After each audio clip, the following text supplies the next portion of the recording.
Sunday Night Football features two West Coast teams. Aaron, this is right up your alley here. Two California teams, the Chargers, the Niners here.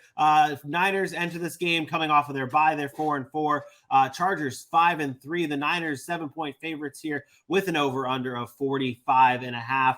I'm going to be ridiculous here, and I don't care what anyone says off the jump, puts in the comments, or says, Aaron, over under 200.5 yards total for Christian McCaffrey in this game. That's where Bailey. That's where the conversation has to start, because this Chargers defense has been one of the worst against stopping the run and stopping running backs. And they're not just facing Cordero Patterson this week. They're not just facing whoever they're not facing Clyde Edwards-Helaire. They're not facing these other running backs they played.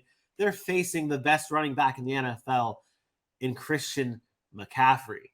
This is a problem. Absolutely, it's a problem. I'm not going to go and say over on 200 yards for just Christian McCaffrey, but for that 49ers rushing offense, for sure over 200 yards. Listen, they gave up 200 to Atlanta last week. Christian McCaffrey's a lot better than that, but beyond Christian McCaffrey being better than that, this is really not about Christian McCaffrey. There's not many teams that scheme up the run game like the 49ers do better than the 49ers. And then you add the explosive weapon of changing out an Elijah Mitchell or Jeff Wilson for a better running back in Christian McCaffrey.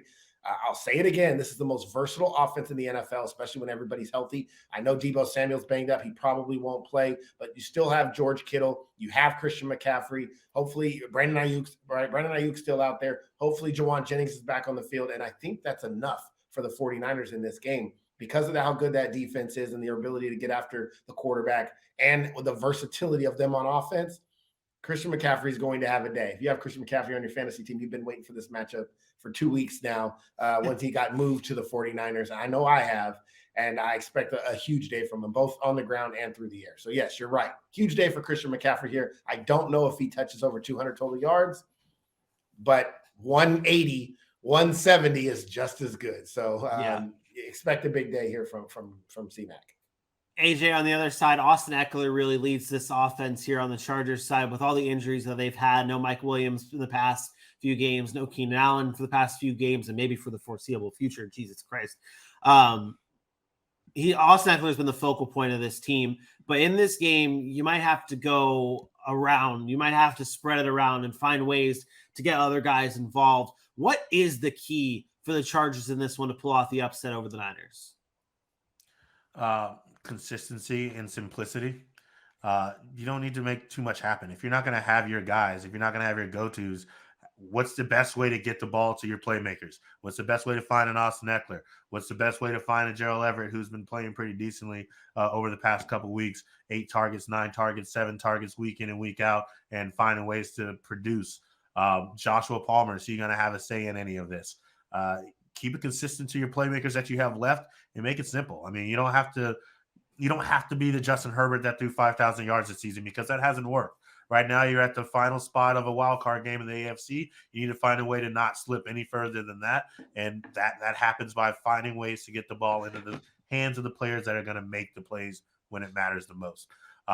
This is going to be a tough game against one of the better defenses, despite whatever injuries they ever have. But Eric Armstead may be back. He may be able to rush the ball next to Nick Bosa.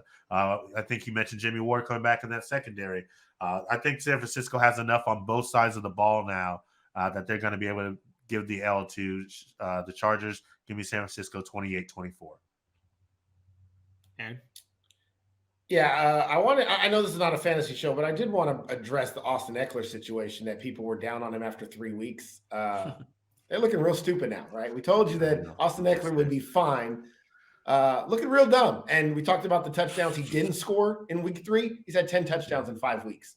The man is a fantasy monster. For everybody that doubted him, shame on you. But the Niners are too much here. I think they score at will. Chargers will keep it close. I think their offense is good enough to move the ball a little bit. Justin Herbert's a good quarterback. He ain't Tua, but he's a good quarterback. But the Chargers lose. They're back at 500. The story of Justin Herbert's career. I think it'll be 500, maybe 5-4. But yeah, the story of Justin Herbert's career. Average quarterback, average winning. Niners win 30-24. Yeah, this would put the Chargers at 5-4 if they lose this game. But and that's what I have as well. Another clean sweep across the board. I have the Niners in this one, 31-24. We gotta stop agreeing on things. I'm not sure that changes with our next game.